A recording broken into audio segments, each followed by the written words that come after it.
Hey guys, Jhub here, and today I'm bringing you a 31-5 gun kill only gameplay on Studtio, the remake from firing range in Black Ops 2.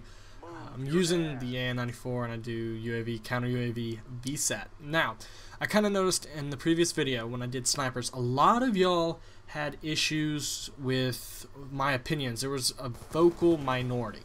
Now, most of the people who formed an opinion really did not comment. I think I saw like 1,500 people watch the video, and there's like 186 comments, and there's one guy who replying to a lot of the comments. And I've noticed there's a couple of the people responded are completely biased for quick scoping, being that the only people they really watch are quick scopers. That's who they favor. They may have gotten on the video just by searching Black Ops 2 quick scoping, things like that. So I noticed that, and I can understand if you're voicing your opinion, but if you're going to spew hate and nonsense hate and don't actually form proper sentences with your opinion, that's just not gonna how it's work on here. I'm removing the comments just as quick as you're putting them down with that. But if you have a well-formed opinion, and even if it's against me, I'm gonna leave it there because I want to see what you guys think. So I just wanted to let y'all know that all those opinions were not something I wanted to see happen. It was just me trying to figure out little things here and there that could possibly be done to quickscoping and snipers to help fix it.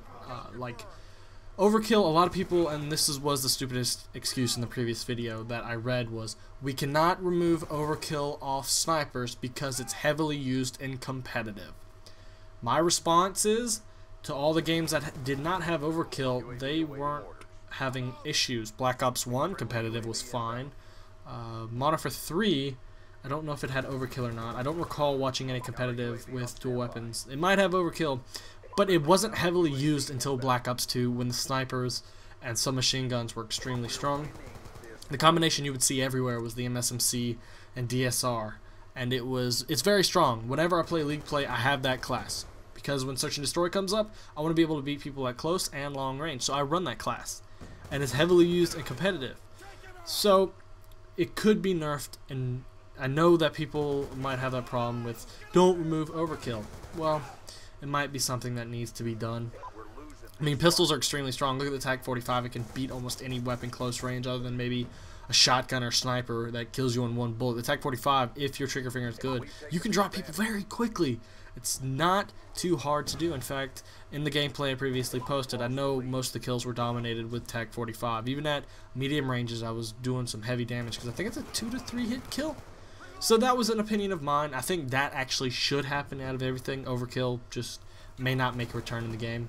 I do remember always when there was the games that did not have overkill, like Black Ops 1, always wishing, I wish I could have a sniper rifle so I could do it with a shotgun or do it with a submachine gun. And after thinking about it and after using it, it was good that they kept it out of the game because it did make things difficult for those who are just wanting to relax.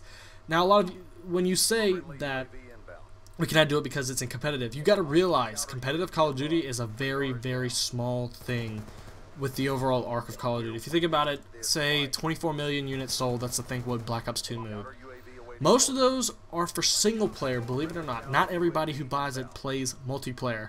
Maybe 5 to 15% somewhere in there, and these are just rough numbers in my head because of all the numbers I've seen online when it shows it in the game. 5 to 15% I would say overall are the people who play multiplayer and play consistently. Most of the people buy the game for single player and end up turning it back in really quickly, just because they're in the single player. Not everyone is into the whole multiplayer scene. So, and of that, you got to think that out of the 5 to 15% who actually play multiplayer nonstop, maybe 30 to 40% of that total thing may have something to do with competitive. So the overall thing that is Call of Duty, you break it down into single player versus multiplayer, and then you break it down with competitive inside of multiplayer versus casuals versus people who really don't care about what's going on. They're going to jump on for an hour a day, relax, play. They're not going to keep up with anything. They're just going to relieve some stress. But if those are the kind of people, the casuals, that get on and realize that most of issues in the game cause them stress, they're going to turn it in a whole lot quicker. I mean, look at Ghosts. A lot of people did not like it. There was a small percentage who loved the game because I guess they could sit where they wanted to, and the bullet damage, they finally would get the kills. They could not get turned on. They believed that the kills they earned were the kills they earned. But I think Black Ops 2, the way damage was situated, that if someone started shooting you, you could turn on them. Same way for Black Ops 1. Black Ops 1's damage was way too low, I think, out of all the Call of Duties. I think maybe Black Ops 2 managed to hit the nail on the head when it comes to picking out something that works well. Black Ops 1 was too slow. Ghost is by far way too quick. I wish they would have kept in that little variable they introduced to see if people like the game mode where it added, I believe, 25% more health, 25 maybe 35% more health to make the guns change and feel like they don't kill as fast. But then when you do that, it's a whole lot of problems. You need to balance the weapons, not just set in like a multiplier, because they figured out real quick that that didn't work. So hopefully with Advanced Warfare, they've got everything figured out. If Advanced Warfare comes out to be like Black Ops 2, with good hit detection, good spawns, quick scoping being nerfed, and yes, I want quick scoping to be nerfed. I know you're going to hate on me for that, but that's what I'd like to see. And maybe even a league play. I will probably play... Oh, good kill streaks. If it doesn't have good kill streaks, the game's going to be boring. Kind of like Titanfall. Everyone got a Titan. The bots helped you get it quicker, so it wasn't nowhere near as fun. But if the kill streaks are good and everything else I said is good, Advanced Warfare is going to be so much fun. I'm hoping for this. I know they're adding a couple new things, but I hope that they don't mess up, and I want to be able to play it nonstop. But I hope you guys enjoyed this video. Other than that, peace out.